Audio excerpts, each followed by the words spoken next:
बच्चों जय हिंद। आज हम आपके लिए बहुत ही इम्पोर्टेंट वीडियो लाए हैं। होम साइंस सब्जेक्ट में बहुत सी संक्रामक बीमारियों के बारे में दिया हुआ है, तो उन बीमारियों को एक ही वीडियो में आपको सारा कुछ बताने का प्रयास करेंगे, क्योंकि अगर बेसिक चीज़ें आपको पता है तो आप डिटेल में लिख सकते हैं। अगर बेसिक ही नहीं पता है तो कैसे लिख पाएंगे। और ये जो टॉपिक है आपके 9th और 10th में, साथ में इंटरमीडिएट में भी कवर हो रहे हैं, तो सबके लिए इम्पॉर्टेंट है, खासतौर से क्लास 10th होम साइंस के सब्जेक्ट में। तो सबसे पहले देखते हैं संक्रामक रोग। आमतौर पे जो स्वास्थ्य WHO का मानना है, स्वास्थ्य कैसे लोगों का अच्छा माना जाता है, जिनका मानसिक, शारीरिक और व्यवहारिक और सामाजिक सारे पहलुओं पर स्वस्थ व्यक्ति है, तभी उसको स्वस्थ माना जाता है। तो स्वास्थ्य का तात्पर्य इन चारों तथ्यों से है। अब देखते हैं जो बीमारी है, अगर किसी भी प्रकार की कोई समस्या है तो उसको कहेंगे रोग, डिजीज़ उसको कहेंगे। और डिजीज़ जो होती हैं वो मुख्य तौर पे जो होती हैं कुछ जन्मजात होती हैं। दो वर्गों में बांट सकते हैं रोग को। रोग मुख्य तौर पे दो तरह के होते हैं, जन्मजात या आनुवंशिक, और दूसरा होता है उपार्जित, एक्वायर्ड। जन्मजात ऐसे रोग हैं जो जन्म से ही होते हैं, आनुवंशिक तौर पे होते हैं, गुणसूत्रीय विकार होते हैं जैसे डाउन सिंड्रोम, क्लाइनफेल्टर सिंड्रोम, तो ये सब जन्मजात बीमारियां हैं। उपार्जित बीमारियां क्या है, जो जन्म के बाद में कुछ बीमारियां हो जाती हैं, जिनके मुख्य तौर पे दो कारण होते हैं।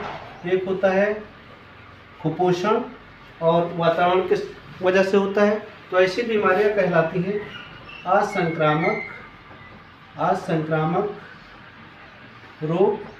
और दूसरी जो सूक्ष्म जीवों द्वारा होते हैं उनको कहते हैं संक्रामक रोग, इन्फेक्शियस डिजीज। तो आज हम कुछ ऐसी बीमारियों के बारे में बात करेंगे जो संक्रामक रोग है, जो होते हैं सूक्ष्म जीवों द्वारा, जैसे वायरस, विषाणु,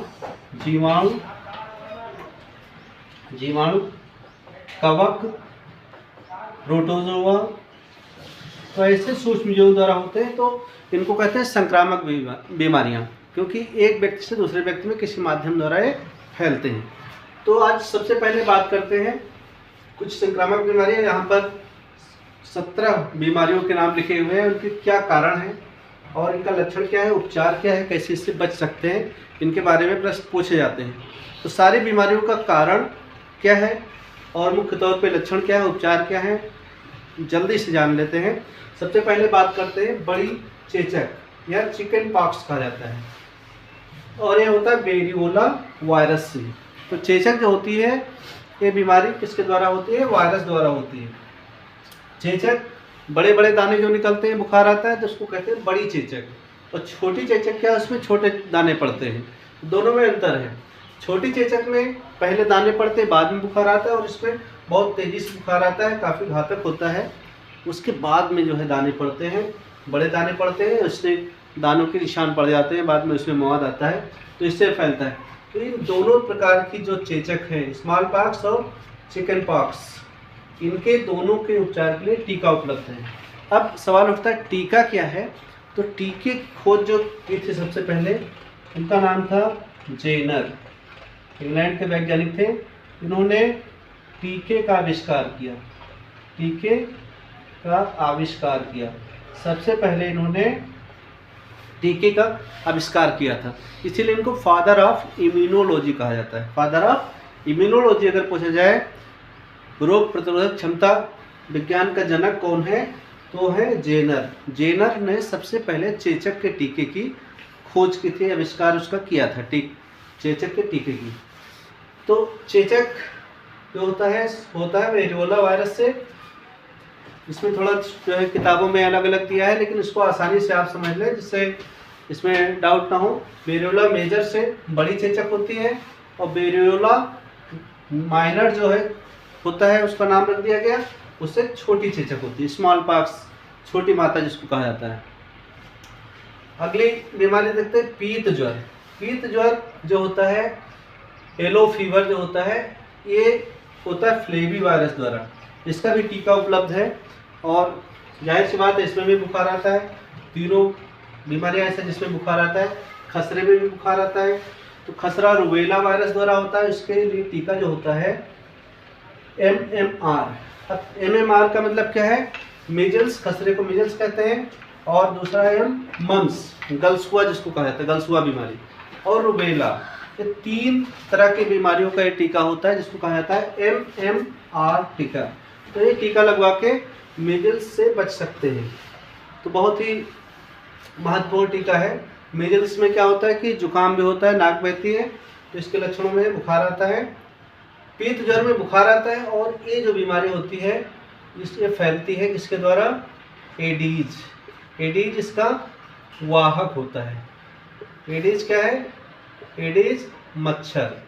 एडीज मच्छर इसका वाहक होता है। वाहक का मतलब लेने ले जाने वाला। तो एडीज मच्छर क्या है, बीमारी को एक व्यक्ति से दूसरे व्यक्ति में फैलाता है। एक तरह से मच्छर क्या है, दूसरे में जाके दूसरे को काटता है, दूसरे में इंजेक्शन लगा दिया अपना और उसका खून चूस लिया, और उसकी बीमारी उसके मच्छर के शरीर में पहुंच गई। अब जब दूसरे को काटने जाता है तो क्या होता है कि जो मच्छर में वायरस है पहले से, वो दूसरे व्यक्ति में चले जाते हैं। तो इस तरह से एडीज मच्छर येलो फीवर या पीत ज्वर को फैलाने का काम करता है। अगली बीमारी देखते हैं, मस्तिष्क ज्वर। मस्तिष्क ज्वर, मेनिंजाइटिस भी किताबों में लिखा मिलेगा, मस्तिष्क ज्वर, या इसको जापानीज इंसेफ्लाइटिस भी कहते हैं। किताबों में क्या मिलेगा, मस्तिष्क का मतलब दिमाग, दिमाग से संबंधित बुखार है। तो कभी कभी क्या होता है कि बुखार बहुत ज़्यादा तेज आ जाता है, दिमाग पर इसका असर हो जाता है, तो उसको मस्तिष्क ज्वर डॉक्टर कह देते हैं, दिमाग को प्रभावित करता है, इसलिए इसको मस्तिष्क ज्वर कहते हैं। अब ये वायरस द्वारा हो सकता है, जीवाणु द्वारा भी, कवक द्वारा। किसी के इन्फेक्शन से बहुत तेज बुखार आता है, सिर दर्द होता है, तो उसको कहेंगे मस्तिष्क ज्वर। और ख़ास तौर से एक बुखार होता है जापानीज इंसेफ्लाइटिस। इंसेफ्लाइटिस, तो ये जो बुखार है जापानीज इंसेफ्लाइटिस, जापान में सबसे पहले फैला, इसलिए इसको जापानीज इंसेफ्लाइटिस कहा गया। दिमाग की जो झिल्ली होती है उसमें सूजन आ जाती है, इंसेफ्लाइटिस इसको कहते हैं। तो जापानीज इंसेफ्लाइटिस ये वायरस द्वारा होने वाली बीमारी है और मच्छरों द्वारा फैलती है, तो जापानीज इंसेफ्लाइटिस भी इसको कहा जाता है। तो जापानीज इंसेफ्लाइटिस किसके द्वारा फैलती है, वाहक इसका क्या है, मच्छर ही होता है। अब अगला देखते हैं, इसका भी टीका, जापानीज इंसेफ्लाइटिस का टीका उपलब्ध है। जापानीज इंसेफ्लाइटिस का टीका छोटे बच्चों का, 12-14 साल तक के बच्चे इससे प्रभावित होते हैं, उनको लगवा कर बच सकते हैं। तो जापानीज इंसेफ्लाइटिस से बचने का उपाय है कि बच्चों को टीकाकरण कराया जाए, क्योंकि अगर ये बीमारी हो जाती है तो दिमाग पर असर पड़ता है और बच्चे मानसिक तौर पे विकलांग हो जाते हैं। तो इस तरह से अगर जीवित भी बच गए तो पता चलता है कि वो किसी काम के नहीं बचे, बहुत दिक्कतें आती हैं माँ बाप को, बच्चों को भी बड़ी दिक्कतें आती हैं। तो मस्तिष्क ज्वर बहुत ही खतरनाक बीमारी है। अगला देखते हैं, रेबीज या हाइड्रोफोबिया। अब रेबीज या हाइड्रोफोबिया क्या है, तो इसके बारे में ही आप लोगों से अगर सवाल पूछा जाए तो नहीं बता पाएंगे, लेकिन याद रखें, इसको याद रखें, रेबीज या हाइड्रोफोबिया। हाइड्रो का मतलब होता है पानी, हाइड्रो का मतलब पानी, और फोबिया का मतलब होता है डर। तो हाइड्रोफोबिया इसलिए कहा जाता है क्योंकि जिसको रेबीज बीमारी हो जाती है, जिस व्यक्ति को रेबीज बीमारी हो जाती है, अगर उसके पास पानी लेके जाएंगे तो डर जाएगा। क्यों डर जाता है, ये भी सवाल उठता है। तो इसलिए डर जाता है क्योंकि उसको पानी लगता है कि अगर पिएंगे तो गले में बहुत तेज़ी से दर्द होगा, तो पानी से उसको डर लगता है, इसलिए कहा जाएगा हाइड्रोफोबिया। हाइड्रोफोबिया बीमारी रेबीज को कहा जाता है। और ये रेबीज जो बीमारी है, रेबीज बीमारी जो है ये होती है, आमतौर पर लोग कहते हैं कुत्ता काटने से होती है, लेकिन कुत्ते के काटने से वास्तव में फैलती है। अगर संक्रमित कुत्ता है, कुत्ते में या लोमड़ी में, गाय में, चौपाई जो जानवर हैं उनके द्वारा ये फैलती है, बंदर के काटने से। तो इनके बारे में आपको पता है कि ऐसे जानवरों के काटने से रेबीज बीमारी होती है। लेकिन आमतौर पे एक भ्रांति चली आ रही है कि इसका उपचार क्या है, कि कहीं पे अगर पूछ लो तो कहेंगे कि इसमें मिर्चा लगा लो, इसकी सफाई कर लो, इसको झड़वा लो। तो ये बहुत बड़ी भ्रांति है, क्योंकि इसका कोई उपचार रेबीज का नहीं है, कोई उपचार इसका नहीं, केवल एकमात्र इसका उपचार है।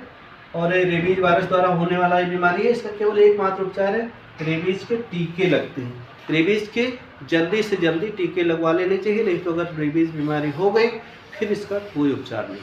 तो इसका बचाव का एकमात्र उपाय है कि अगर किसी को पागल कुत्ता काटा है या पागल जानवर कोई काटा है तो उसको तुरंत जो है टीका लगवाना चाहिए। जानवरों को भी टीका लगवाना चाहिए कि उनको अगर कोई वजह से कोई जानवर काट ले तो उनको भी बीमारी ना हो और बीमारी फैले ना। अब बात करते हैं हेपेटाइटिस या पीलिया या जॉन्डिस कहते हैं। तो नाम से ही पता चल रहा है पीलिया, पीलिया सब लोग जानते हैं। पीलिया बीमारी क्या है कि शरीर पीला हो जाता है, आंखें पीली लगने लगती हैं, नाखून पीले लगने लगते हैं, तो इसीलिए इसको कहा गया पीलिया या जॉन्डिस कहा जाता है। और इसमें जो अंग प्रभावित होता है वो होता है यकृत। कौन सा अंग प्रभावित होता है? यकृत प्रभावित होता है, लीवर प्रभावित होता है, या इसको हेपर भी कहा जाता है, लीवर को हेपर। इसलिए इस बीमारी को हेपेटाइटिस कहा जाता है।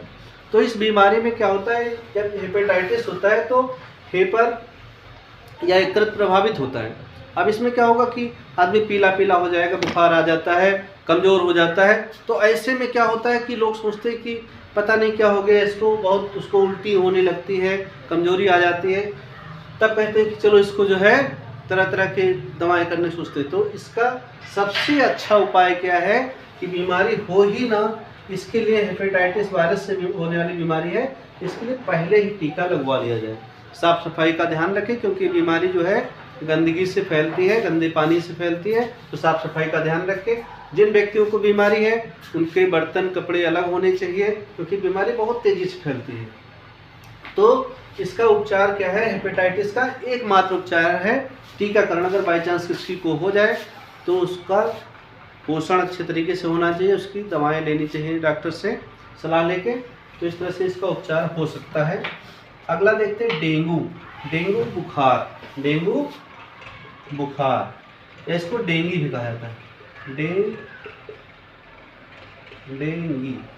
डेंगी बुखार भी कहा जाता है, डेंगी फीवर। अब इसका कारक क्या है? DENV। तो इसका शुरुआत का इंग्लिश का नाम ले लिया, DENV का मतलब वायरस। तो DENV ये क्या है? वायरस का नाम है, वायरस द्वारा होने वाली बीमारी, इसका नाम स्टार्ट में DENV। क्या डेंगू वायरस लिख सकते हो, बहुत आसानी से याद रख सकते हैं कि डेंगू वायरस से डेंगू बुखार होता है। इसके बाद में है चिकनगुनिया, या इसको चिकनगुनिया वायरस कहते हैं, चिकवी। तो ये भी वायरस से होने वाली बीमारी है। तो ये दोनों बीमारियां मिलती जुलती हैं। डेंगू बुखार में क्या होता है, इसमें भी तेज़ी से बुखार आता है, चिकनगुनिया में भी तेज़ी से बुखार आता है। और इन दोनों बीमारियों के फैलने का कारण क्या है? एडीज मच्छर इसका वाहक है, एडीज एजिप्टाई मच्छर इसको फैलाता है। तो ये वाहक मच्छर है। तो मच्छरों से अगर हम बच जाए तो पीत ज्वर से भी बच सकते हैं और चिकनगुनिया और डेंगू बुखार से बच सकते हैं, क्योंकि वाहक है, बीमारियां फैलाने वाले। इसीलिए कहा जाता है मच्छर बहुत ही खतरनाक होते हैं। मच्छरों से बचिए, मच्छरदानी का प्रयोग करिए, ऑल आउट लगाइए, तेल लगाइए।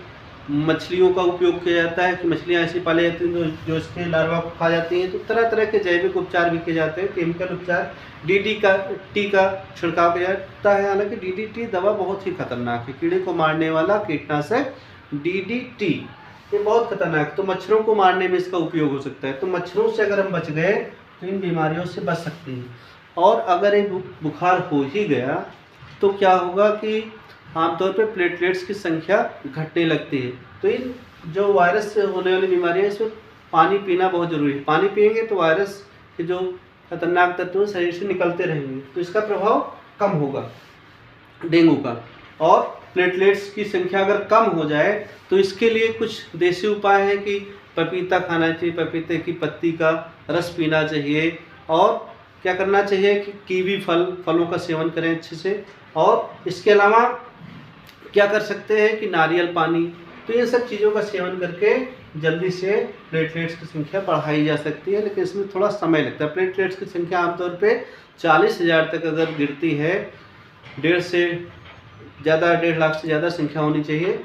अगर इसकी संख्या ज़्यादा घट गई तब बहुत ही खतरनाक होता है। तो इसके लिए क्या होता है कि इसके लिए फिर दवाएं दी जाती है। प्लेटलेट्स भी डॉक्टर चढ़ाते हैं लेकिन ये तो बाद की बात है। तो डॉक्टर से सलाह लेके इसका उपचार हो सकता है।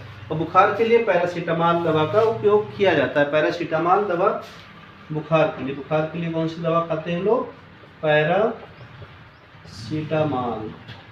तो लेकिन हाँ, डॉक्टर की सलाह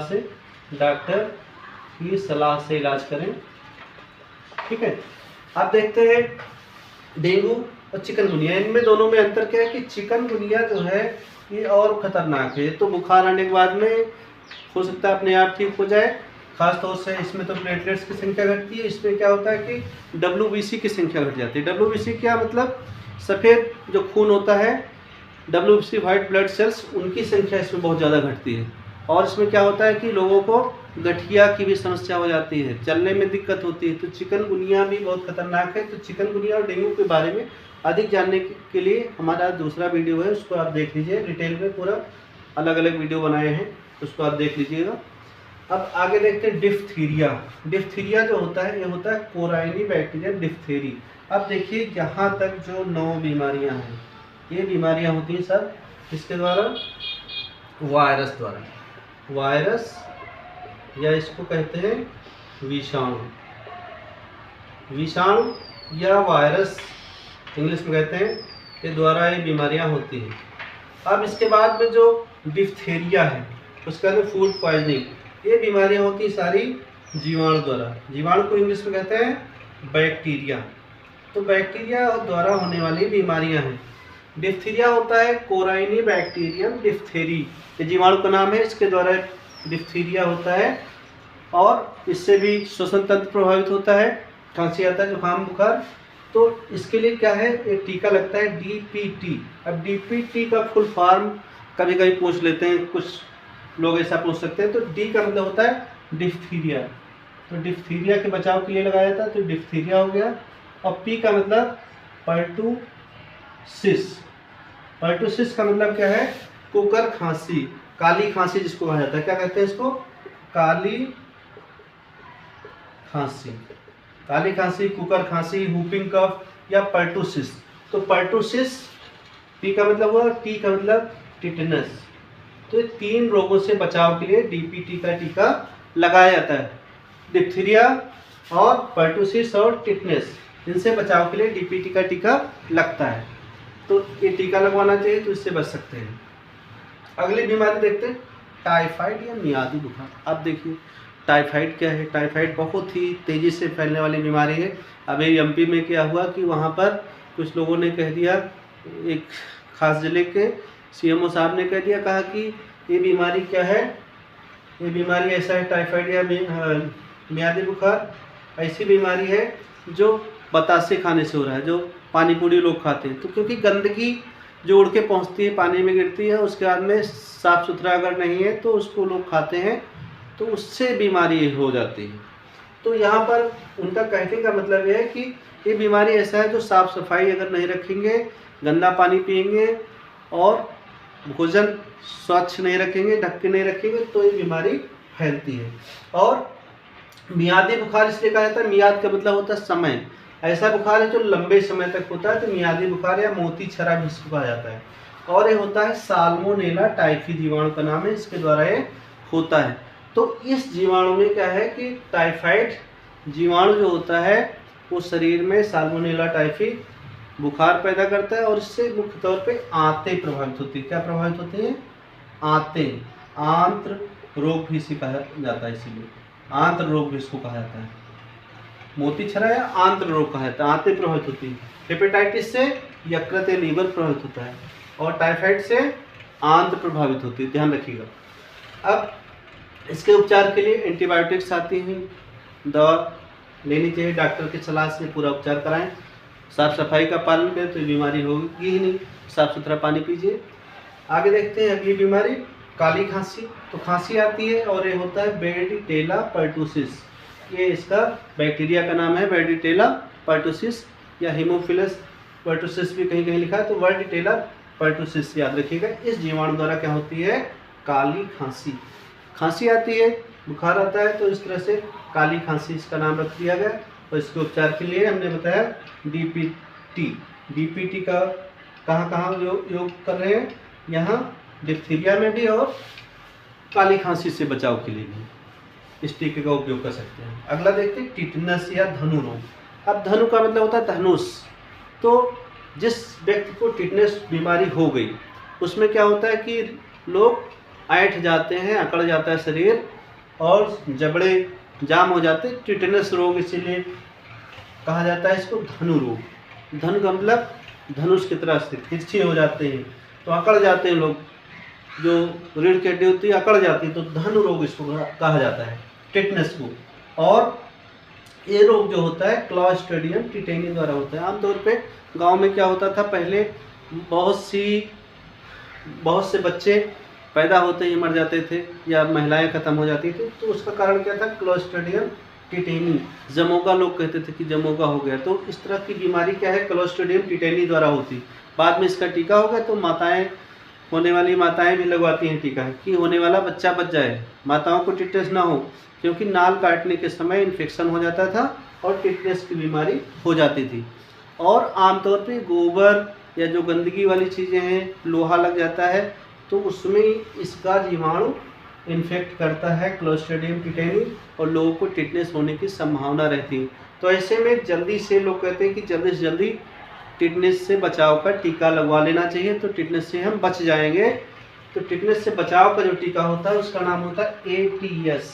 ATS का मतलब anti tetanus serum. Anti tetanus serum याद रखिए। ATS का मतलब हुआ ATS, एंटी टिटनस सीरम। उसके बाद में TT का मतलब होता है टिटनस टॉक्साइड। तो किसी एक टीके का यूज किया जाता है, TT या ATS का यूज किया जाता है। तो इन टीकों का इस्तेमाल कर सकते हैं। इसका ATS टीका लगवाया जाता है टिटनेस से बचाव के लिए। तो बीमारी हो ही ना, इसके लिए टीका लगवाने सबसे पहले टीकाकरण बहुत अच्छा उपाय है, वैक्सीन। अब अगला देखते हैं TB या क्षय रोग। क्षय रोग या इसको TB कहा जाता है या इसको ट्यूबरकुलोसिस कहा जाता है या तपेदिक कहा जाता है। अब TB क्या है, आमतौर पे TB का नाम जैसे आता है तैसे लोगों को याद आता है दुबले पतले लोग याद आ जाते हैं कि खांस रहे हैं दुबले पतले लोग। तो ऐसी कौन सी बीमारी है जिसमें लोगों को खांसी आती है, और जब खांसी आती है तो कौन सा प्रभावित होता है, हम कह सकते हैं फेफड़े प्रभावित होते हैं, कफ हो जाता है। तो लोग कहते हैं कि अगर लंबे समय तक खांसी आ रही है और हफ्ते भर से ज़्यादा खांसी आ रही है, खांसी में बलगम के साथ में खून आ रहा है, तो जांच करानी चाहिए TB की कि कहीं TB तो नहीं हो गया। TB की जांच कराएं तो पता चलता है अगर पॉजिटिव आ गया तो कौन सा जीवाणु उसमें निकलता है, माइकोबैक्टीरियम ट्यूबरकुलोसिस। जिस जीवाणु द्वारा ये TB होती है उसको कहते हैं माइकोबैक्टीरियम ट्यूबरकुलोसिस। इंपॉर्टेंट है, बहुत इंपॉर्टेंट है। इसको कहा जाता है मृत्यु का कप्तान। मृत्यु का कप्तान। तो इस बीमारी से क्योंकि लोग बहुत ज़्यादा मर रहे हैं तो इसलिए इसको मृत्यु का कप्तान कहा जाता है। एक चीज़ और ध्यान देने वाली है कि इस बीमारी में बैक्टीरिया रेजिस्टेंट हो जाते हैं। आमतौर पे दवाओं का इस्तेमाल अगर हम कर रहे हैं, डॉट्स कहते हैं, तो एक निश्चित समय तक दवाएं खानी है, बीच में गैप नहीं करना है। बाई चांस उसका गैप कर दिए तो डॉक्टर्स फिर कहेंगे कि आपको और ज़्यादा समय तक दवा खानी पड़ेगी। अगर बार बार आप गैप कर रहे हैं पता चलेगा कि डॉक्टर कहेंगे अब दवा नहीं फ़ायदा करेगी। तो ऐसे में अगर TB किसी को हो भी जाए तो पूरा उपचार नियम से करना चाहिए, पौष्टिक भोजन लेना चाहिए, और अगर पोषण अच्छा है तो TB के बैक्टीरिया शरीर में पनप ही नहीं पाते हैं। तो पोषण बहुत आवश्यक है। सुपाच्य भोजन लें किसी भी बीमारी में, क्योंकि पाचन तंत्र प्रभावित होते हैं, तो इसलिए सुपाच्य भोजन, हल्का भोजन, पौष्टिक आहार लेना जरूरी होता है। तो TB से बचाव के लिए क्या करेंगे, माइकोबैक्टीरियम ट्यूबरकुलोसिस से बचाव के लिए साफ सुथरा रखेंगे, BCG का टीका लगवाएंगे। इसका जो टीका है उसका नाम है BCG। तो BCG का टीका लगता है।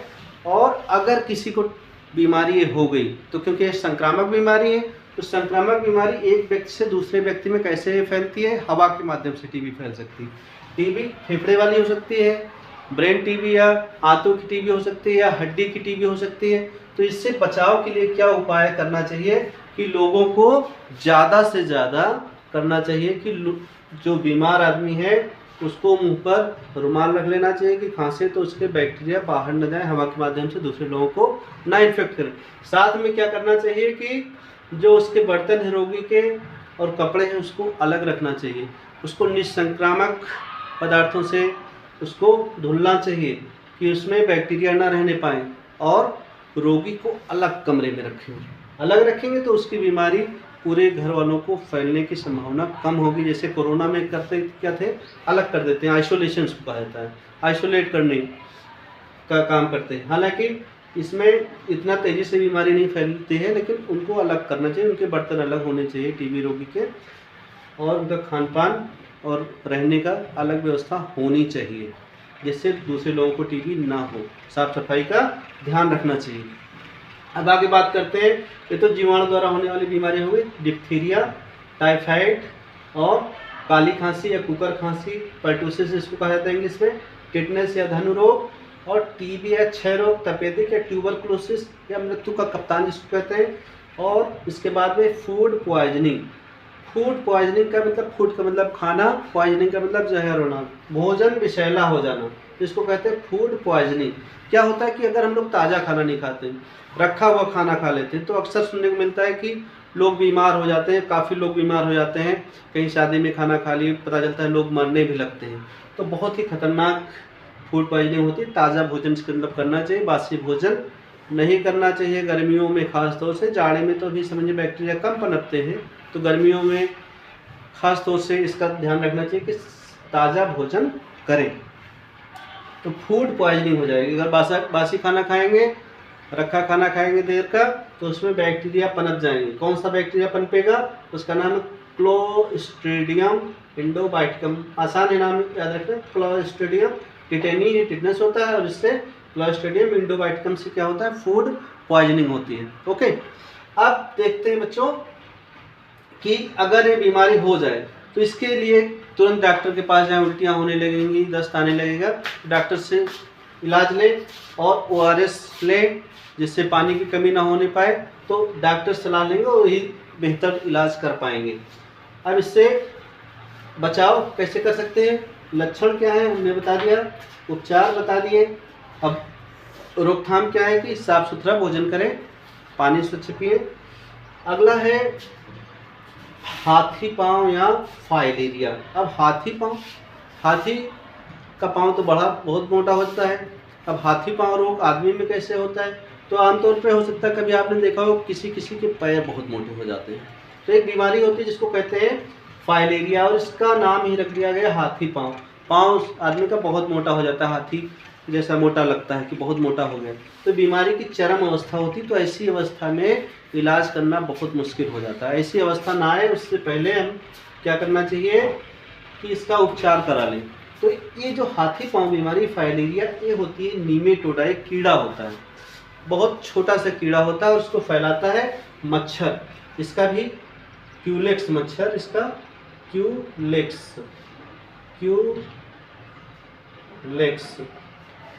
क्यूलेक्स मच्छर है, यहाँ पे लिख दे रहे हैं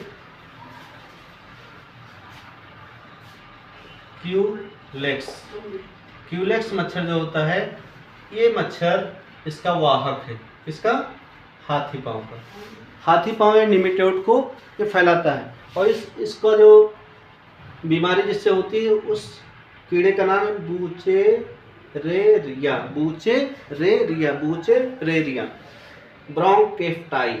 बूचेरेरिया ब्रोंकोफ्टाई। तो थोड़ा कठिन नाम है, लेकिन इसको हमने इसीलिए एक बार में पूरा कर दिया कि इसको आप स्क्रीनशॉट ले लीजिए, याद कर लीजिए, बाकी आपकी 90% समस्या ऐसे ही दूर हो जाएगी। तो ये रोगवाहक क्या है, बाई चांस आपके क्वेश्चन जो आता है कारण क्या है किसी रोग का, लक्षण क्या है, उपचार क्या है, बचाव क्या है, तो पता चलता है कारण आपको पता ही, तो 6 नंबर का क्वेश्चन आ गया, आपका 2 नंबर तो ऐसे कम हो गया। बाकी लक्षण, उपचार, बचाव थोड़ा बहुत लिख देंगे तो उसमें थोड़े नंबर पाएंगे, लेकिन 2 नंबर इतना, केवल इतनी चीज़ें याद कर लें। कोई भी बीमारी आती है आपके 2 नंबर पक्के, तो इसको याद करना बहुत ही जरूरी है। तो हाथी पांव, बूचेरेरिया ब्रोंकोफ्टाई, निमेटोडा, छोटा सा कीड़ा होता है, मच्छर उसको फैला सकता है, इतना छोटा कीड़ा होता है। तो मच्छर एक व्यक्ति से दूसरे व्यक्ति को काटता है और उस कीड़े को दूसरी जगह पहुंचा देता है। तो ये बीमारी एक व्यक्ति से दूसरे व्यक्ति में होती है, तो मच्छर द्वारा फैलने वाला ये भी रोग है। अब अगला देखते हैं मलेरिया, प्लाज्मोडियम। प्लाज्मोडियम क्या है? ये प्रोटोजोआ होता है। क्या होता है? प्रोटोजोआ। अब प्रोटोजोआ क्या है? एक कोश के जीव। आमतौर पर प्रोटोजोआ जो होते हैं उसमें एंट अमीबा हिस्टोलिटिका द्वारा अमात्यसार होता है, पेचिश हो जाती है, लोगों को दस्त बार बार आते हैं, तो उसको अमात्यसार अमीबा कहा जाता है, एंट अमीबा हिस्टोलिटिका। और ये प्लाज्मोडियम है, इसके द्वारा होता है मलेरिया। मलेरिया क्या है? आमतौर पे लोग जानते हैं कि मलेरिया में ठंड लगकर बुखार आता है, तो बुखार आता है निश्चित समय बाद आता है, तो मलेरिया रोग है। और ये होता है प्लाज्मोडियम। रोग कारक इसका होता है प्लाज्मोडियम की कई जातियाँ हैं, प्लाज्मोडियम वाइवेक्स, प्लाज्मोडियम फैल्सीपेरम। तो इसके बारे में डिटेल में हम अगले वीडियो में बताएंगे। तो प्लाज्मोडियम इसका रोग कारक होता है। रोग वाहक मतलब रोग को ले जाने वाला होता है मादा एनाफ्लीज। मादा एनाफ्लीज, एनाफ्लीज जो होती है मच्छर, वो होता है इसका रोग वाहक, रोग को ले जाने वाला। अब यहाँ समझने वाली बात, जितने भी मच्छर हैं वो मादा मच्छर फैलाते हैं। नर मच्छर फूलों का रस चूसते हैं, लेकिन मादा मच्छर खून चूसते हैं। ध्यान रखिए। और खून क्यों चूसते हैं? क्योंकि इनको पोषण की आवश्यकता है अंडे देने के लिए, जिससे अंडों का पोषण हो जाए और नए बच्चे पैदा हों। तो सुबह सुबह इसीलिए मच्छर आमतौर पर काटते हैं, लेकिन कुछ मच्छर दिन में काटते हैं, जैसे एडीज मच्छर है, दिन में काटता है। तो आगे हम आपको बताएंगे। अब यहाँ पर मलेरिया की बात करते हैं। मलेरिया जो होता है इसका वाहक क्या है? मादा एनाफ्लीज। ले जाने वाला रोग को मादा एनाफ्लीज है। और प्लाज्मोडियम इसका कारक है। प्राथमिक पोषक मनुष्य है, द्वितीय पोषक मच्छर है। तो इसमें 2 पोषकों में इसका जीवन चक्र पूरा होता है, मलेरिया परजीवी प्लाज्मोडियम का। तो उसके बारे में आप पढ़ लीजिएगा। और इसका जो रोग की दवा आती है कुनैन। कुनैन एक दवा है जिसको सिनकोना की छाल से प्राप्त, पौधे का नाम है सिनकोना, बहुत बड़ा पौधा होता है। तो सिनकोना की छाल से ये प्राप्त होती कुनैन। और इसी से एक दवा मिलती है क्लोरोक्विन। क्लोरोक्विन दवा का इस्तेमाल आमतौर पर किया जाता है, लेकिन डॉक्टर की सलाह से। तो डॉक्टर की सलाह जरूर ले लें कोई भी उपचार से पहले। लेकिन कुछ दवाएं हमने इसलिए बता दी कि आप लोगों को जानकारी हो, आप एग्जाम में लिख पाएँ, क्योंकि उपचार भी पूछा जाता है, बचाव पूछा जाता है। तो जाहिर है आप समझ गए होंगे। कुछ अगर डाउट है तो डिटेल में आप अगले वीडियो में देख सकते हैं, और इसका स्क्रीनशॉट ले लीजिए। आपको पसंद आया होगा वीडियो, चैनल को लाइक करिए, सब्सक्राइब करिए और ज़्यादा से ज़्यादा लोगों को शेयर करिए, जिससे आपको नए नए वीडियो मिलते रहें। बेल आइकन दबाइए, जिससे आपको